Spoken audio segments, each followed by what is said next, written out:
Bienvenido a La Salud en tus manos. Hoy vamos a hacer un programa, como veis, online, donde vamos a seguir hablando sobre el coronavirus, para lo cual vamos a tener aquí una serie de especialistas y además de personas, digamos, más sensibles a esta infección o que tienen determinada problemática relacionada con esta infección. En primer lugar, voy a hablar con Enrique Bernal, que, como sabéis, es médico especialista en enfermedades infecciosas en el Hospital Reina Sofía. Hola Enrique, buenas tardes y gracias por estar aquí. Hola, ¿qué tal, Juan? ¿Cómo estás? Hace casi 2 semanas hicimos un programa y tú nos estuviste hablando de este virus, del coronavirus. ¿Qué sabemos en estas 2 semanas más sobre este virus? Bueno, pues ha pasado poco tiempo, pero la verdad que este virus, pues de él estamos aprendiendo mucho, a pesar del poco tiempo que ha pasado, ¿no? Hay cosas que se están asentando, pues por ejemplo, que confirma ya que el virus se puede transmitir en el periodo asintomático. De hecho, en el periodo presintomático, 1 o 2 días antes de comenzar con los síntomas, se puede empezar a transmitir y se han hecho estudios con modelos matemáticos donde ha habido una capacidad de transmisión entre el 40 y el 60%. Esto explica la alta capacidad de transmisión entre todas bueno, y la gran cantidad de casos que han ido apareciendo posteriormente, ¿no? Otro dato también importante que creo que es interesante es que, por ejemplo, ya hay estudios donde se demuestra que puede dejar inmunidad, ¿no? Es un tema que estaba controvertido, no se sabía si después de haber pasado el virus uno podría volver a contagiarse y parece ser que deja inmunidad. No sabemos cuánto tiempo va a durar la inmunidad porque lleva muy poco tiempo, entre nosotros solamente son 3 meses, pero sí que se está viendo que genera algo de inmunidad. De hecho, se están haciendo estudios para utilizar los anticuerpos de las personas que han pasado la enfermedad, se están utilizando para tratar a aquellas personas que están en este momento con la infección, ¿no? Y yo creo que esto es un dato muy importante. Repito que no sabemos cuánto tiempo va a durar la inmunidad, pero sí que parece que la está generando. Eso pues ¿Te contesta refieres muchas a lo preguntas. que, perdona, te Mm. refieres a lo que se está hablando del plasma, de utilizar el plasma de pacientes que ya hayan pasado el coronavirus? Exactamente, me refiero a eso. Sí, sí, sí. Sí, Vale. hay estudios. Esto es una técnica que se ha utilizado durante toda la vida. Por ejemplo, en la época de la gripe, en la gripe de 1918 se utilizó y en otras pandemias se ha ido utilizando porque se ha visto que puede ser eficaz. Y aquí ya, pues hay estudios o, bueno, ensayos donde se está utilizando y de momento, pues no sabemos la eficacia, pero parece que a priori puede ser eficaz, ¿no? He oído decir que una persona que haya tenido la infección por el COVID-19, 15 días, hasta 15 días después de curarse, puede seguir transmitiendo la enfermedad. ¿Es eso cierto?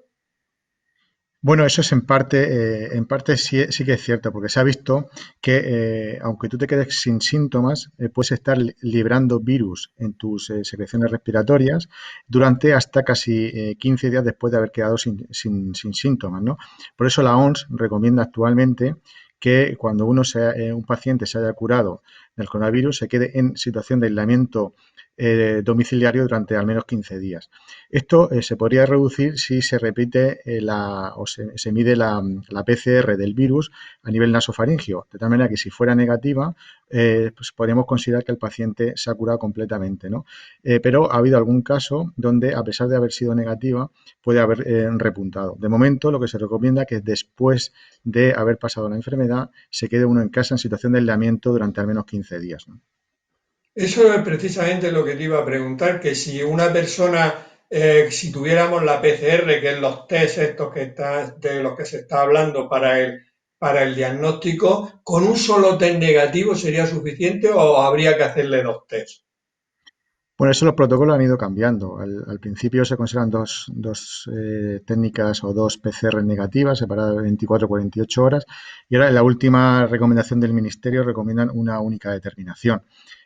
Ahora esto está supeditado a la disponibilidad de la PCR. Sabéis que ahora mismo tenemos poca disponibilidad, estamos reservando la PCR fundamentalmente para los casos que ingresan y normalmente lo que hacemos es intentar hacer una PCR antes del alta. Si no puede ser, pues recomendamos que se quede en aislamiento esos 14 días, ¿no?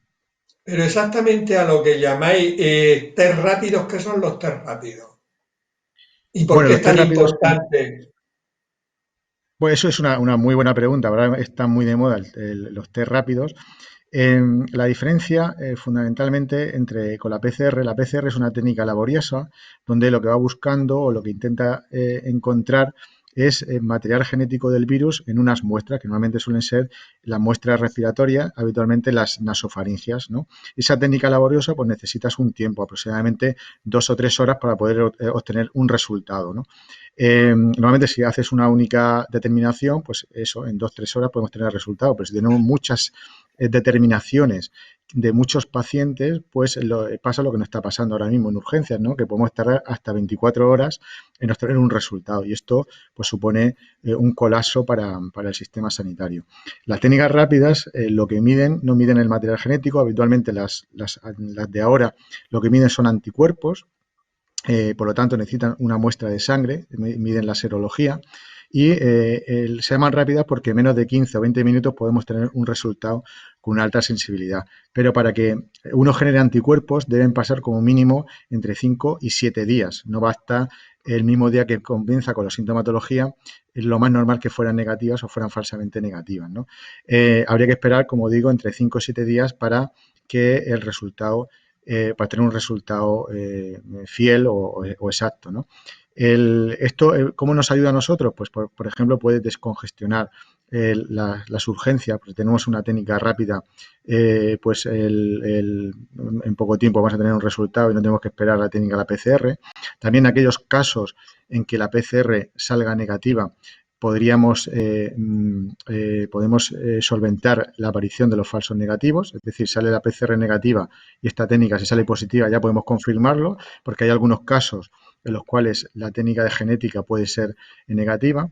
Y luego, si se hacen masivamente en la población, nos ayuda pues a detener la cadena epidemiológica detectando a todos los casos, ¿no? Estas técnicas, por ejemplo, hubieran sido muy útiles al principio de la epidemia para detectar a todos los casos y poder pues hacer un aislamiento de todos esos casos, ¿no? Pero ahora también son muy útiles, por eso que digo, para descongestionar la urgencia o para detectar aquellos casos fácilmente, ¿no? Sin necesidad de hacer estas técnicas más laboriosas.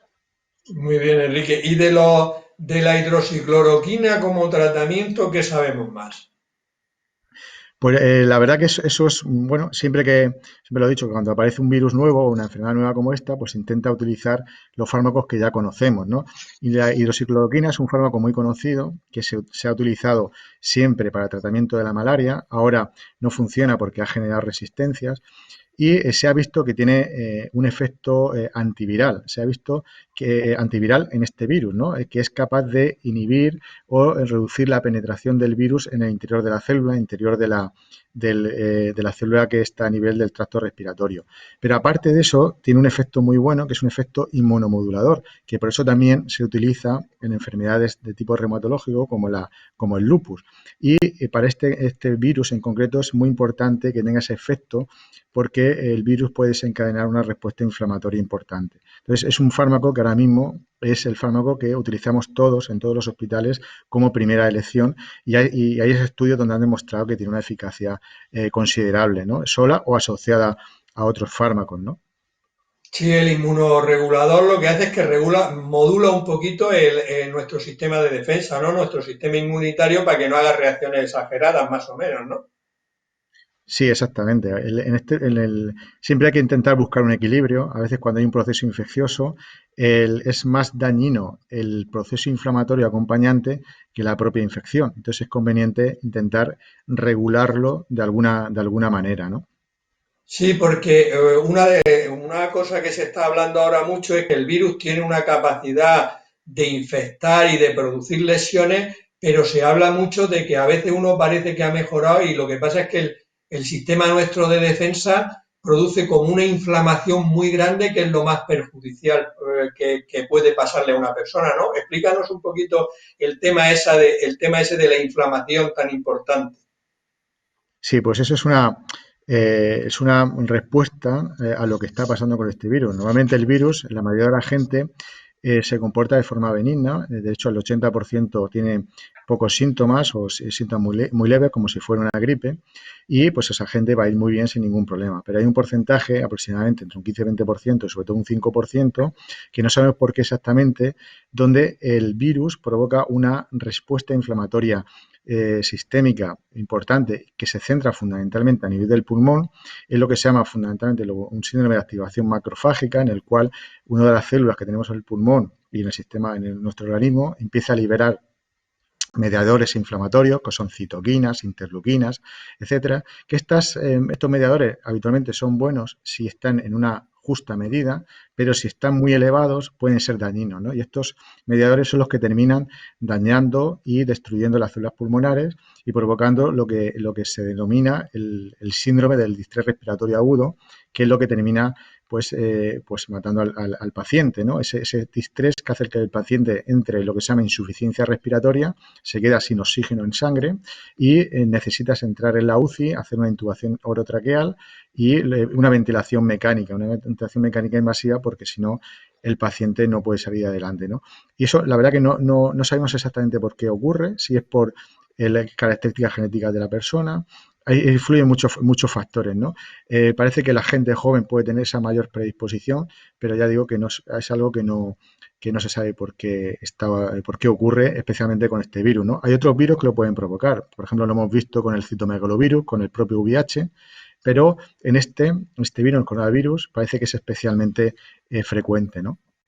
Sí, o sea que lo que haría es que el organismo reaccionaría de manera exagerada, sobre todo a nivel del pulmón, y produciría la inflamación esa tan importante que tú has dicho en el pulmón, que hace que las personas que les pase no puedan respirar y tengan que ser intubados, ¿no?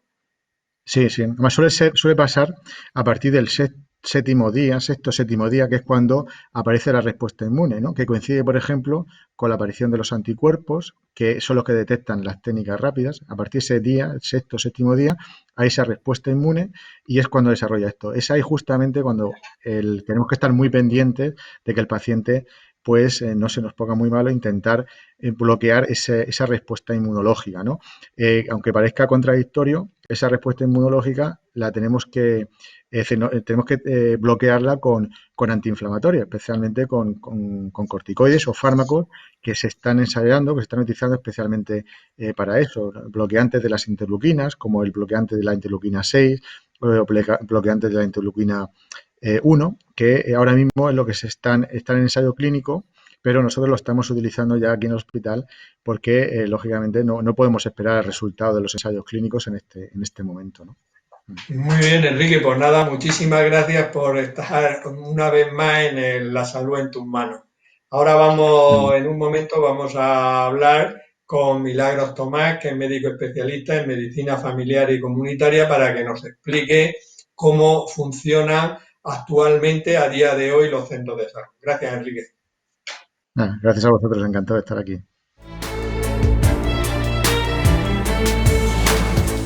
Hola, Mila, ¿qué tal? ¿Cómo estás? Hola Juan, aquí estamos, otra vez más. Aguantando el tirón. Vamos Vamos a para ver, adelante. hace 10 días, en un programa que hicimos sobre el coronavirus, estuvimos hablando de la atención primaria y tal. ¿Qué ha ido cambiando en estos 10 días? Que creo que ha habido bastantes cambios. Bueno, yo creo que como todos nos hemos dado cuenta, la pandemia va evolucionando y por tanto las líneas estratégicas tienen que ir cambiando. El programa que tenemos para atacar lo que es la infección por el COVID-19 tiene diferentes fases, diferentes etapas y tenemos que ir evolucionando conforme avanza la epidemia, la pandemia. Tiene unas diferentes etapas que tenemos que ir pasando, que son como escalones, como partes que tenemos que ir pasito a pasito dando según vaya transcurriendo toda la evolución de la pandemia. Lo que antes valía, ya te lo dije, ahora ya no vale. Lo que hace 10 días era, ahora ya no es. Hace 10 días pues no teníamos ningún paciente fallecido, ahora ya tenemos, creo que a fecha de hoy, 15 pacientes. Hace 10 días tampoco tenemos prácticamente pacientes ingresados en UBI, ahora hay algunos hospitales que tienen ya al límite sus camas y todo va cambiando día a día. Pero en atención primaria, ¿qué habéis cambiado? Que es muy importante porque es la puerta de entrada. Bueno, en atención primaria ya te dije que el centro de salud lleva absolutamente unos ritmos totalmente diferentes. Creo que ya lo dijimos entonces y lo repito ahora, más de 70 consultorios periféricos se han cerrado porque hay que dar una mejor apoyo, una mejor ayuda a los centros de cabecera y así tenemos más personal de apoyo para poder diversificar el trabajo mejor. Tenemos además unas consultas abiertas, trabajamos todos los días de la semana, de lunes a domingo. Todos los días de la semana tenemos nuestras agendas abiertas, en concreto sábado y domingo, para los pacientes afectados por el COVID-19. Seguimos diariamente una lista o una agenda de los pacientes que están infectados, de los pacientes que están enfermos y de los pacientes que están en cuarentena, que son los contactos. Además, seguimos atendiendo a nuestros pacientes que consultan por cualquier otro motivo. Eso sí, siempre mejor telefónicamente, telemáticamente, porque necesitamos tener todos nuestros neuronas, todo nuestro esfuerzo en volcarnos hacia estos pacientes del COVID, pero siguen existiendo otras patologías que tenemos que seguir atendiéndolas.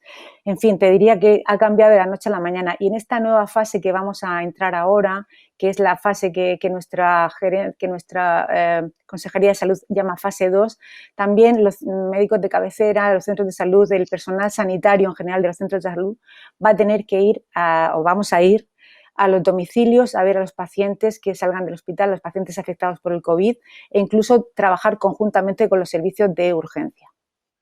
Pero este trabajo tan importante que hacéis de seguimiento, que es vital para mantener las cadenas, saber dónde se están produciendo las infecciones, y si ahora tenéis que ir a ver a los pacientes positivos que han sido dados de alta del hospital e incluso a hoteles que estén medicalizados, etcétera, digamos que todo el tema de las mascarillas, todo el material protector, tenéis ese material protector, porque si no, si vosotros os ponéis enfermos, vaya desastre tenemos.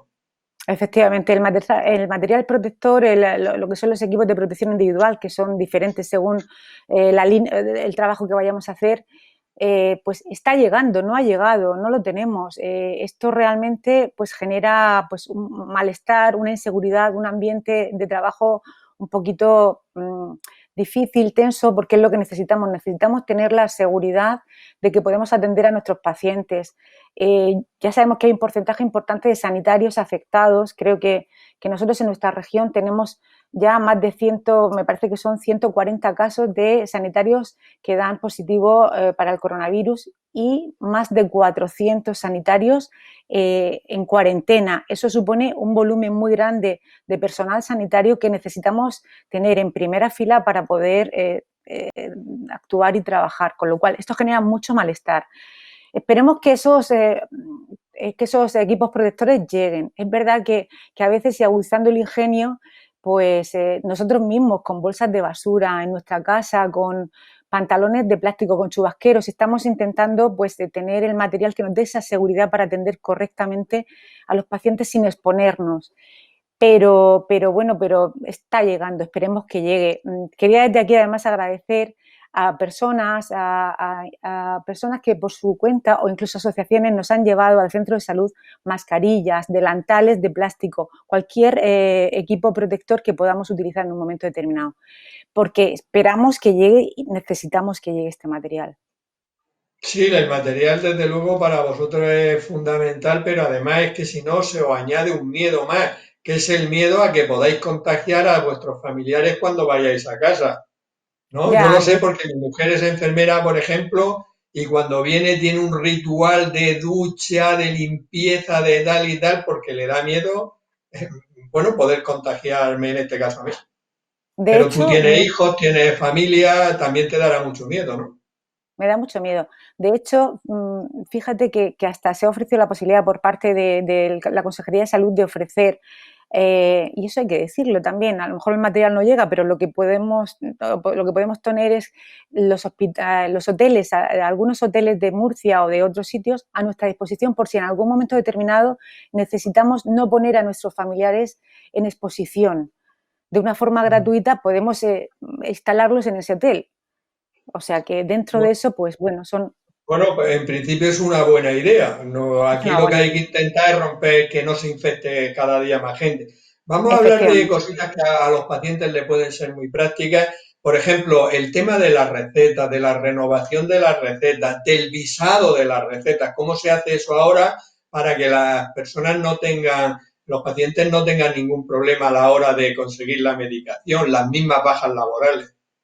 Vale, nuestros pacientes tienen que seguir igualmente atendidos y por eso hemos establecido una serie de recursos para que puedan, sin necesidad de ir al centro de salud, que se trata de que se queden en su casa, y vuelvo a decirlo, y no pararé de decirlo una y otra vez, que tengan todo lo que necesiten, digamos, que estén abastecidos sanitariamente. Entonces, las recetas las hacemos electrónicamente, es decir, el paciente no tiene que venir para nada al centro de salud. Se las mandamos electrónicamente, con una llamada telefónica, con una consulta correo que nos haga, las recetas, digamos, normales. Las recetas de pacientes crónicos se han actualizado automáticamente, las que fuesen a renovarse ahora en febrero o marzo. El paciente que vea que su receta electrónica caduca ahora, que no se preocupe, que hasta septiembre se ha activado automáticamente. No hay problema, no tiene ni que llamar. Hasta septiembre tiene sus recetas.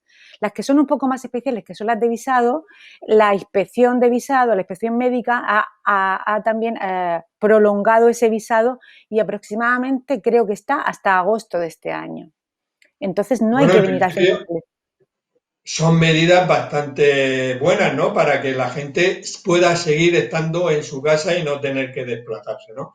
Y en el Incluso, sentimiento, perdón Antonio, Juan, y así termino ya de comentar cosas prácticas. Incluso las bajas laborales no hace falta venir a recoger ni el parte de confirmación ni una baja laboral. Se habla con el médico, se manda de forma telemática, se manda al INS, se manda a la empresa y tampoco tienes que venir por las bajas laborales.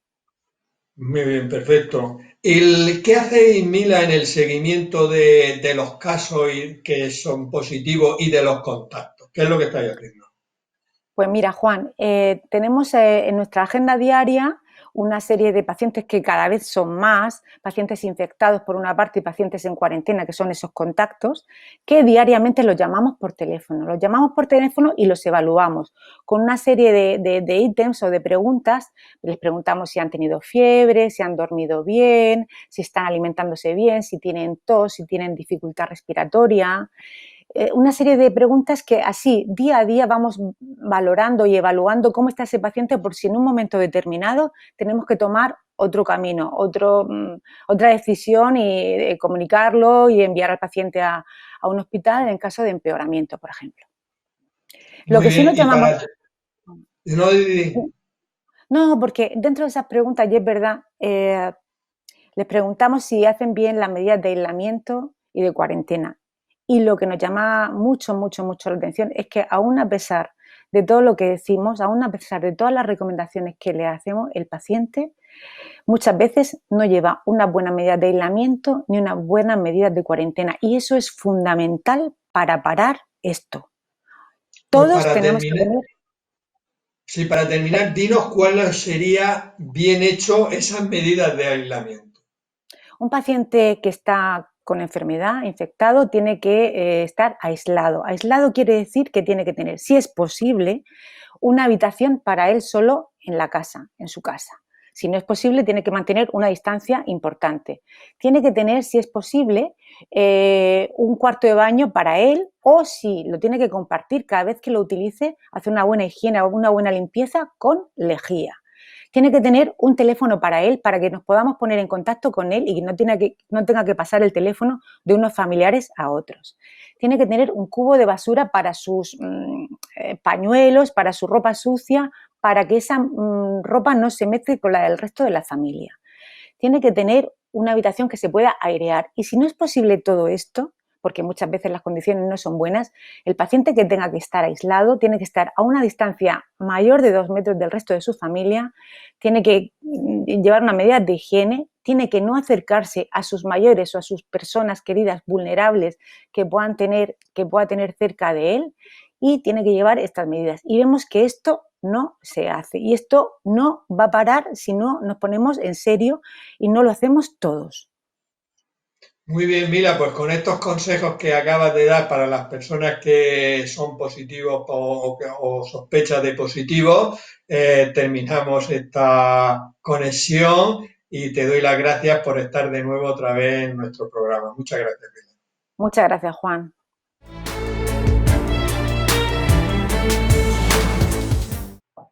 Continuamos el programa hablando ahora con Carmen Alcaraz, que es psicóloga y además es experta en psicología de catástrofe.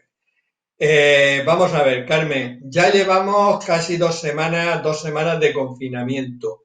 ¿Cómo crees tú que están los ánimos de la gente en su casa? Bueno, los ánimos van y vienen. Lo que sí es cierto es que cuando hablábamos hace 15 días estábamos entonces en una fase de incertidumbre porque no sabíamos lo que era el confinamiento, estábamos hablando, acabamos de empezar y ahora es cierto que ya estamos en una fase en la que, bueno, todo esto ya hay estamos en una aceptación de lo que está pasando, estamos entendiendo y una aceptación, ¿no? De la situación total. Y bueno, pues estamos, yo creo que la gente... Estamos aceptando la situación. Bueno, más o menos, por lo menos, aceptando como que no podemos cambiar, que lo que hay es como está y que tenemos que, sí, como tal, aceptarlo y la gente se ha ido organizando en estos días. En su Pero tú crees, confinamiento. Carmen, que tú crees que están aumentando las crisis de ansiedad y las crisis de angustia o no mucho? Bueno, en un primer momento sí que hubo una demanda grande porque se quedaba grande como esto del confinamiento, ¿no? Entonces, bueno, pues sí, hay personas que por su estructura de personalidad les costó gestionar ese encierro. Un poco a todos, porque es una situación nueva. Todo esto no deja de ser novedoso y no dejamos de llevar 15 días que todavía queda.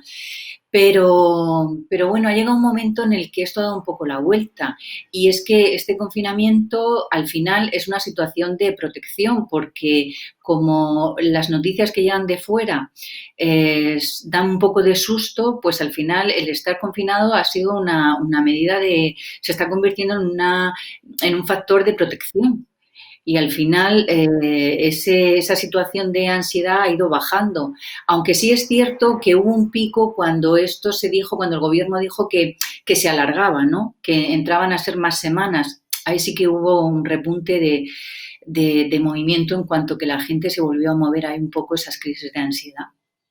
Pero yo creo que casi todo el mundo que esté informado, y ahora estamos todos más o menos informados, sabía que esto iba a seguir tiempo más y todavía seguirá tiempo más. En esto no lo podemos. Y una vez que hemos aceptado que tenemos que estar confinados, ¿qué es lo que más preocupa o angustia a la gente en este momento? ¿Qué tú creas como psicólogo?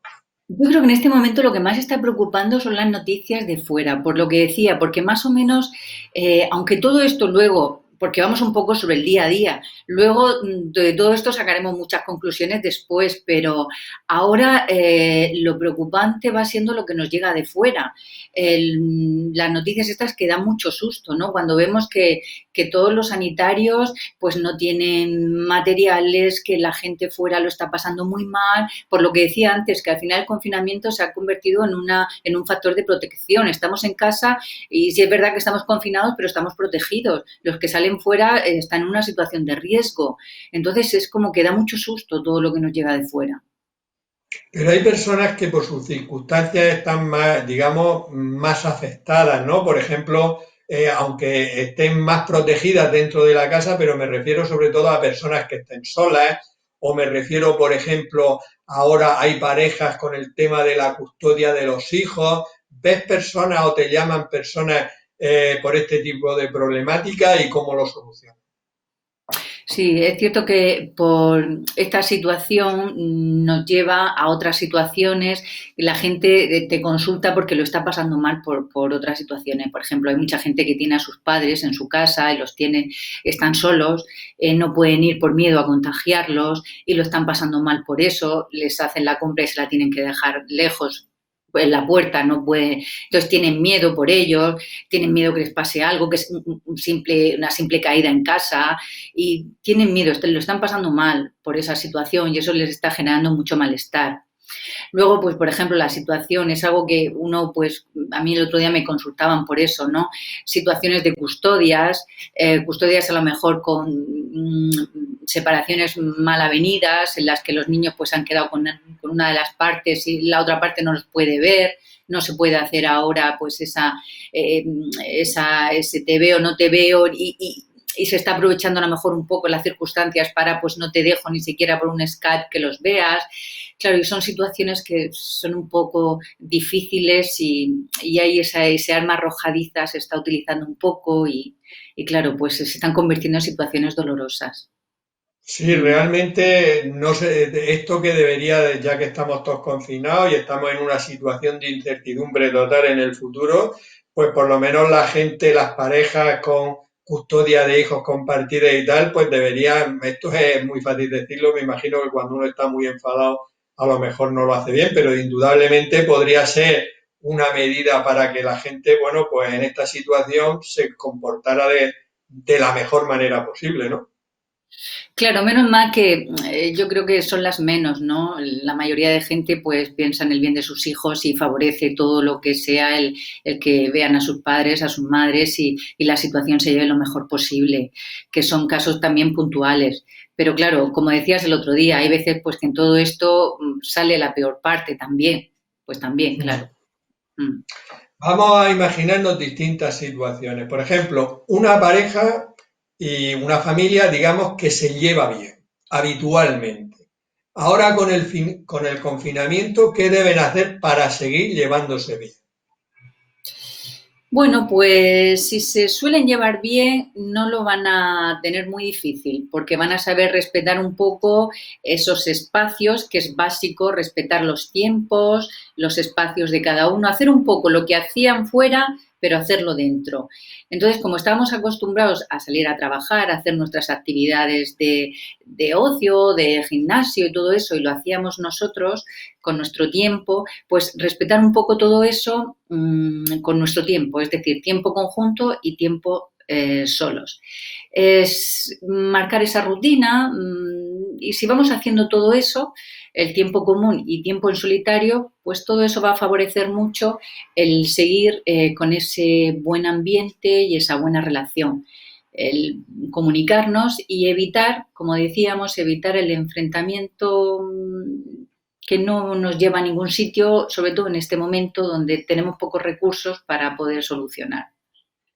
Pero, y una pareja que ya no se llevara muy bien, ¿vale? Pero que se toleraban, pues por lo de la vida, uno entra, el otro sale. Ahora, ¿qué podrían hacer para que esa situación no empeore e incluso que mejore? Claro, pues en este caso tendríamos que tirar mucho de respeto y de tolerancia. Entonces, como estamos muy limitados por el espacio, no por el tiempo, desde luego, porque tiempo sí que tenemos. Entonces, sería clave, por ejemplo, no es el momento, y es algo que deberíamos plantearnos, no es el momento de tirar de viejos asuntos que ahora no es el momento de solucionarlos, ni echarnos en cara cosas, ni tú me dijiste o hiciste o cuando pasó eso, porque eso sería llevarnos a un momento dramático, a un momento de angustia que no va a solucionar, sino que va a empeorar. Entonces, casi que lo contrario, tirar a lo mejor de buenos recuerdos, de buenos momentos y buscar otros momentos buenos o de buscar aquella parte que me gusta de ti y potenciarla o buscar aquella parte que a ti te gusta de mí y buscar momentos en los que nos encontramos a gusto. Quizá ahora apoyarnos en la parte fuerte de cada uno, que Y nos gusta de las parejas que se llevaban mal pueden hacer algo en este confinamiento para incluso llevarse bien o lo tienen complicado. Bueno, yo creo que lo que podrían hacer es tirar de la parte adulta. Entonces es como conseguir llevar el día a día. Con lograr salvar el día a día estaría bien. Hombre, vendría genial una terapia de pareja, pero como no haremos, no se puede, pues sería, y además si hay niños, pues más todavía el decir, vamos a intentar salvar el día a día. es organizarnos bien, mantener el respeto y a ver de qué manera podemos hacer que los días sean buenos, tengan calidad y estemos a gusto. Eso sería un gran logro. Y si lo conseguimos, pues a partir de aquí podemos replantearnos cosas. Pero en estas circunstancias también es cierto que puede aumentar la violencia de género. ¿Qué se debería de hacer en estos casos? Tristemente sí, porque cuando pasamos más tiempo juntos y estamos con personas que a lo mejor tienen un carácter más violento, sí que ese pico puede subir. Es cierto y además los estudios pues avalan que es así. Bueno, pues deberíamos intentar llegar a situaciones que puedan potenciar esas situaciones más violentas, evitar el consumo de alcohol que siempre lo empeora todo. Y si aún así nos vemos en una mala situación, pues llamar al teléfono de violencia que siempre sigue estando en activo y nos pueden ayudar. Y para terminar, Carmen, danos un mensaje optimista. Tú que eres psicóloga, ayúdanos un poco. Dinos algo bueno. Hombre, yo creo que sinceramente creo que lo estamos haciendo muy bien, sobre todo porque a mí lo que me gusta más es pensar que de repente hemos dejado el individualismo y hay un yo colectivo que me gusta mucho porque continuamente lo vemos en las redes. La gente pone en red lo que hace, da ánimos a los demás. A las 8 de la tarde, cuando todo el mundo sale a animar, la gente se dice cosas, hace cosas. Y hace mucho tiempo que no se veía ese yo social tan fuerte. Esas ganas de seguir, de lo vamos a conseguir, es muy fuerte, muy, muy potente. Entonces, eso es algo que está ayudando muchísimo, esa sensación de no estar solo, no nos vemos, pero estamos. Y yo creo que por ahí lo vamos a lograr. Y bueno, todo esto sabemos que pasará, lo vamos a pasar y estamos en ello. Y yo creo que es el camino lo hemos iniciado y vamos a llegar hasta el final. Y en ello estamos. Muy bien, Carmen. Pues nada, nos quedamos con estas palabras de menos individualidad, más solidaridad y que de esta vamos a salir. Muchas gracias, Carmen, por estar otra vez con nosotros. A vosotros. Buenas tardes.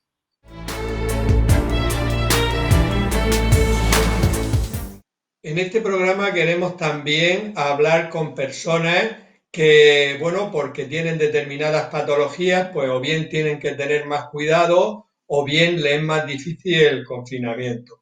Para estas personas que tienen que tener más cuidado, un grupo de ellos podríamos decir que son las personas que tienen diabetes. Para hablar de este tema tenemos con nosotros a Silvia Serrano, que es gerente de ADIRMU, la Asociación Murciana para el Cuidado de la Diabetes. Hola Silvia, buenas tardes. Hola, buenas tardes, ¿qué tal? Pues nada, aquí haciendo un programa en directo online. Esto es muy moderno, ¿no? Pues esta es la primera vez que nos vemos así, ¿no? Haciendo un programa en casa. Esto ya hemos Bueno, llegado al a- máximo. a- a cuidar a los telespectadores al máximo, que nadie tenga que desplazarse a ningún sitio a vernos, sino que estamos todos en casa. Pues hablando de esto, Silvia, ¿os están aumentando mucho las consultas a través de la asociación? Pues sí, la verdad es que sobre todo los primeros días han sido los teléfonos a tope, o sea, la gente muy preocupada por esta situación que estamos viviendo. Hay que recordar que el 14% de la población tenemos diabetes, yo también tengo diabetes y bueno, pues nosotros desde la asociación, además de atender a los muchísimos socios que tenemos, atendemos a cualquier diabético que pueda presentar cualquier pregunta, cualquier tipo de ayuda que pueda necesitar, pues nosotros estamos ahí, ¿no? Y los primeros días han sido un poco caóticos, tenemos 4 teléfonos en la asociación y no paraban, los WhatsApp eran ya increíbles y la verdad es que, bueno, pues ya vamos serenando a la gente, yo creo que todos estamos más tranquilos, ya hemos entendido de qué va esto, de tener diabetes y vivir esta situación. Y ahora pues bueno, pues iremos hablando de distintos aspectos que se han ido presentando, pero la verdad es que Sí. ha sido un reto, ¿no? Para nosotros, las 4 o 5 personas que estamos en ADIRMU, estar constantemente atendiendo llamadas y tranquilizando a la gente, ¿no? ¿Y las dudas más frecuentes que tenían estas personas, cuáles son? Bueno, pues han habido momentos de todo, o sea, momentos cómo me voy a quedar en casa, si yo tengo que salir, si tengo que hacer deporte, o hay un mensaje cruzado, ¿no? Por parte de las autoridades que hablaban de que las personas con diabetes podían salir a la calle a hacer deporte y eso tuvimos bueno, pues que atajarlo, tú lo sabes perfectamente porque eres asesor nuestro, asesor médico de la asociación y tú y yo estuvimos hablando mucho ese día, tú también hablaste con sociedades científicas, con todo el mundo, nosotros también, por supuesto, hablamos con los medios de comunicación para que ese mensaje parara, porque imagínate el 14% de la población en la calle, hubiera sido absolutamente caótico, ¿no? No se puede hacer deporte en la calle ni se debe salir a la calle cualquier persona, pues máximo nosotros que ahora hablaremos por qué nos catalogáis de población de riesgo, ¿no? O sea, no hay que salir a la calle, hay que estar en casa y la actividad física que se puede hacer perfectamente en casa. Estamos desarrollando el ingenio, Juan, porque antes no hacíamos deporte en casa, pero ahora abrimos las ventanas, aireamos y nos ponemos las mallas de Banasarre y a tope. Aquí a darlo todo, pero en casa. Muy bien, por lo que comentaba antes que tú y yo estuvimos hablando, yo realmente transmití al doctor Antonio Hernández, que es el jefe de servicio de endocrino de la Risaca, que además es el miembro de la Junta Directiva de la Sociedad Española de Diabetes, y enseguida entre todos ellos dieron un comunicado a nivel nacional para decir que efectivamente las personas con diabetes también deben guardar el confinamiento en su casa. Y hablando de otro tema, hemos visto cuáles serían las dudas más frecuentes, pero ¿y las preocupaciones? ¿De qué están preocupadas las personas con diabetes, además de lo que estamos preocupados todos?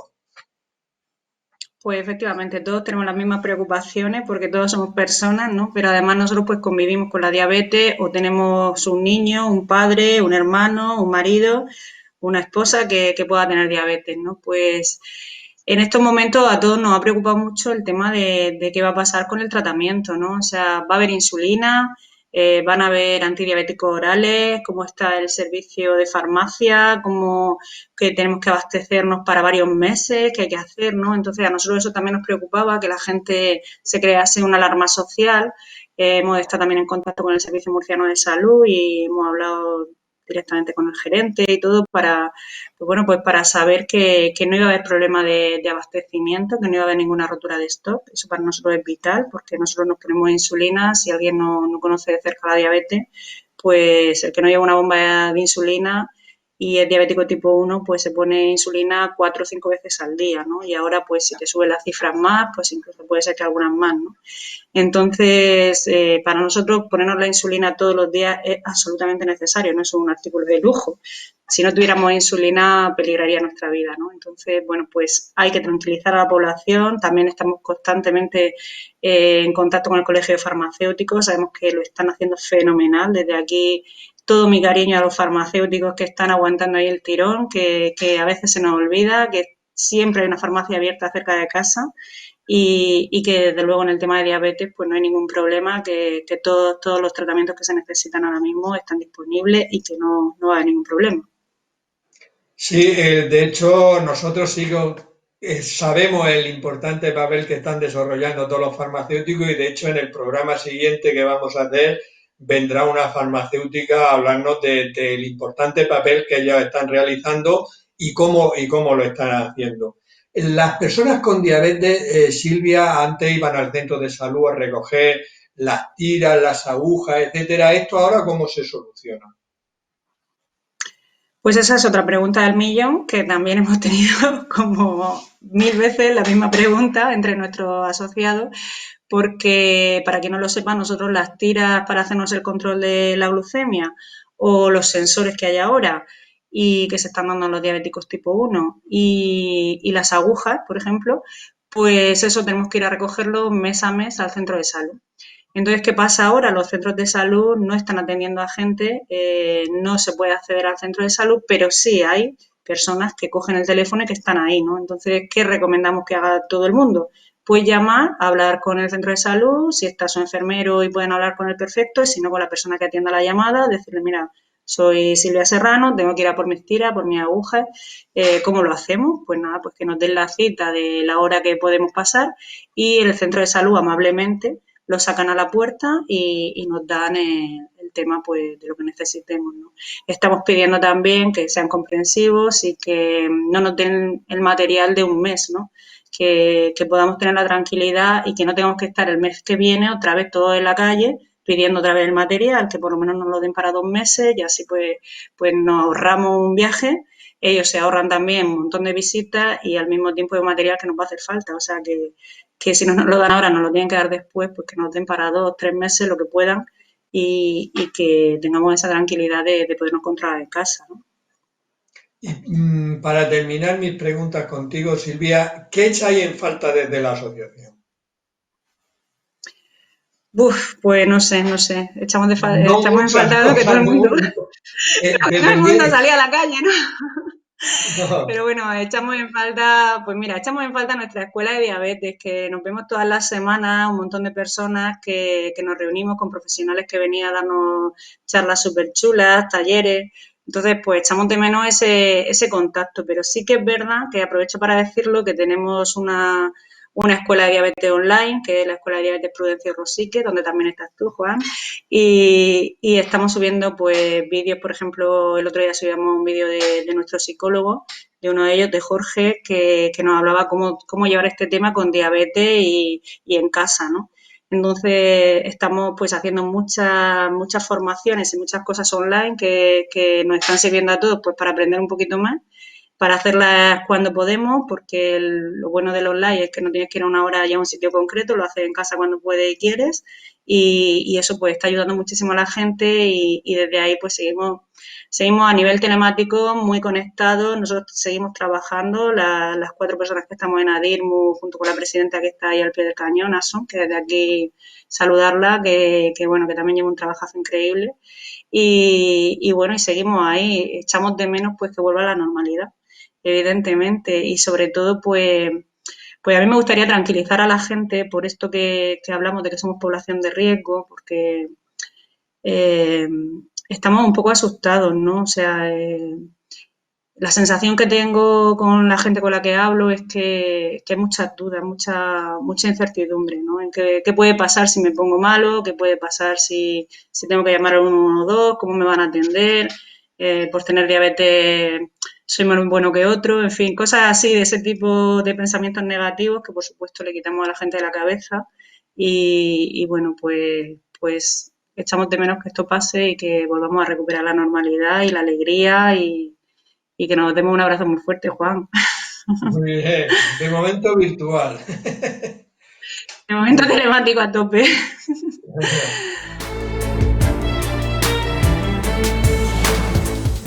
Estamos ahora vamos a hablar con Concha López Soler, que es psicóloga clínica y profesora de la Universidad de Murcia, que vamos a tratar el tema de personas que tienen TDAH y que ahora se ven sometidas, como todas las demás personas, al confinamiento.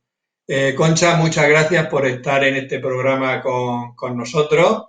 Y mi primera pregunta es, ¿cómo le afecta a las personas con TDAH, con trastorno por déficit de atención e hiperactividad, este confinamiento a los que estamos todos sometidos? Hola, buenas tardes. Pues este confinamiento para personas con TDAH, que son personas que les gusta mucho el movimiento físico, que son muy impulsivas y que necesitan hacer muchas tareas, pues este confinamiento les resulta bastante complicado, sobre todo si pensamos que en las familias suelen haber varios componentes de personas, tanto pequeños como algún mayor, que tienen este trastorno. Por lo tanto, al haber una interacción con muchas conductas, muchas expresiones continuas, con un movimiento constante en todos y cambiando todos de actitud y también de reacciones emocionales con mucha facilidad, pues este confinamiento les trae mucha presión. Es bastante duro para estas personas. Me imagino que sobre todo para los niños que pequeños, me refiero a niños de 5, 10 años, Claro, todavía debe ser un poco más complicado, ¿no? Claro, el periodo escolar, la actividad escolar a estos niños, aunque tengan dificultades concretas, les viene muy bien porque generalmente tienen muchas actividades, varían bastante en unas horas a otras, tienen mucha interacción con compañeros.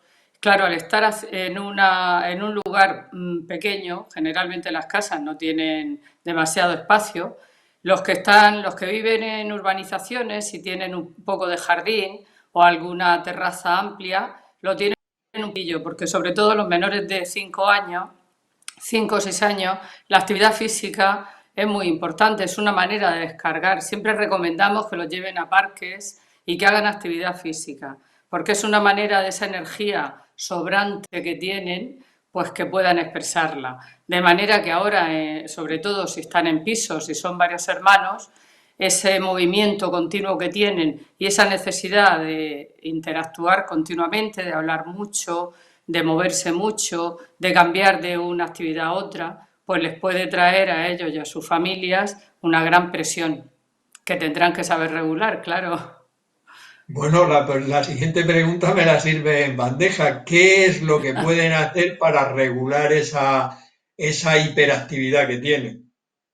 Yo creo que todas las familias ahora mismo están viendo que es imposible dejar de forma espontánea que los menores de 7, 8 años vayan haciendo durante el día lo que quieran, porque eso genera un ambiente muy caótico. Desde luego, para los que tengan hijos o hijas con TDAH, es imprescindible que se organicen bien, es decir, que tengan toda una batería de actividades previstas y que sean ellos, los padres, los que dirijan un poco toda esta actividad. Es decir, conviene no dejar al azar las horas de todo el día, porque son muchas, y tener una serie de actividades, de juegos, de dibujos, de puzzles, incluso de juegos con pelota, de actividad física en el pasillo, en una habitación que se pueda habilitar para ello y que ellos vayan organizando y sean los que tomen la iniciativa. Porque si de alguna manera esperan que estos niños y niñas se organicen a sí mismos, lo único que van a conseguir es que dependan durante todo el día de ellos, que estén llamando su atención, que quieran jugar o hacer lo que a ellos en cada momento les va apeteciendo, y eso al final va a tener unas consecuencias muy negativas en toda la familia.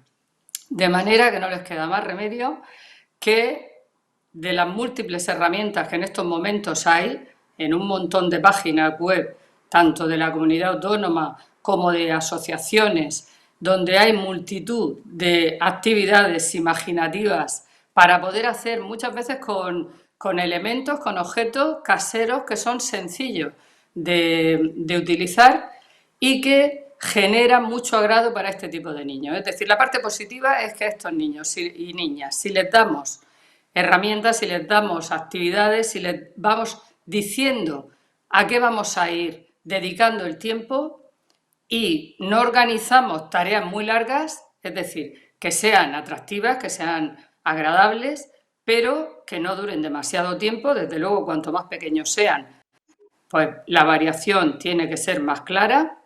Seguro que los días van a ser mucho más agradables que si les ponen la tele o les dicen que hagan unas tareas de dibujos y los dejan a ellos solos. Porque entonces no lo van a hacer adecuadamente, porque se aburren enseguida, se van a frustrar enseguida y van a estar pidiéndole atención a padres o a hermanos continuamente. Dinos algunos ejemplos de juegos que puedan hacer en las casas que sirva de idea, aunque me imagino que muchos padres ya sabrán lo que Claro. tienen que hacer. Para esta época, lo que tengan les puede servir. De juegos que ya tengan, a estos niños les gusta mucho hacer torres. Construir torres y tirarlas a los menores de 5 años es algo que les encanta. Entonces, tendrán seguramente trozos de madera, tendrán juegos de figuras geométricas. No es tan importante lo que vayan a construir, sino que ellos estén un rato haciendo, por ejemplo, un fuerte, poniendo animalitos dentro, protegiendo. Se puede utilizar, y de hecho es una de las cuestiones que se están planteando, con estos menores también utilizar cómo combatir el virus, entonces ver cómo se pueden hacer determinados campamentos, cómo protegerlo, cómo los animales o las personas que hay allí tienen que cuidarse, hacer una especie de cuentos así. También puede ser bastante distraído si no se tienen algunos elementos específicos para jugar, pues coger desde pajillas o palillos, trocitos que se tengan de madera, de polos, si tienen, por ejemplo, para hacer durante el verano, y si no tienen pinturas, pues con laca de uñas hacerle determinadas pinturas. Todo eso a ellos les encanta y se puede utilizar para pasar ratos, porque ahora de lo que se trata es de pasar ratos. Dibujar les suele gustar. No podemos esperar que hagan dibujos muy complicados y muy delimitados, pero es una forma de expresarse y de pasarlo bien que ellos tienen y les gusta mucho y lo utilizamos en las terapias mucho y puede ayudarle a las familias también a pasar buenos ratos. Por ejemplo, les gusta mucho en general el movimiento, pues bailar con ellos, poner ratos de baile, incluso hacer algún tipo de coreografía y al final de la semana que lo puedan ellos entrenarlos y que luego ellos lo puedan hacer el viernes o el miércoles. Todo eso, esos entrenamientos pueden ser muy buenos. Por ejemplo, hacer también yoga, que les gusta, con los hermanos, hacer algún rato de estos tipos de ejercicios. Pero pueden jugar al parchís, pueden jugar a la oca, normalmente se tienen también dominó de animales o de cualquier otro tipo de figuras, y si no, se pueden construir, por ejemplo, dominó de animales o de imágenes que se vayan dibujando en trozos de folio. Utilizar y recortando primero los rectángulos, separarlos en dos partes y entonces ir haciendo dibujos en cada una de ellas como las figuras del dominó, ¿no? Haciendo juegos de 6. Es decir, se trata un poco de la imaginación al poder, pero desde la construcción de los elementos hasta las normas se pueden ir construyendo con ellos.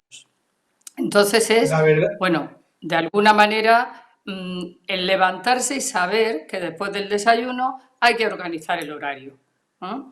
Y sin mucha rigidez, porque no sirve la rigidez, pero sí que planificar. Dime. Por lo que estabas diciendo, Concha, conforme iba diciendo toda esta serie de cosas, yo iba a decir una cosa que tú has dicho, la imaginación al poder. Es decir, imaginar toda esa serie de juegos. Y ya para tú como psicóloga, cuando un niño o una niña con el TDAH no para de molestar a los hermanos, no se está quieto, ¿qué sería lo recomendable?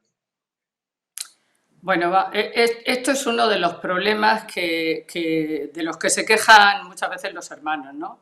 Ese movimiento constante y esa intervención constante en la familia hace que los hermanos se sientan poco atendidos y que estén un poco a veces cansados.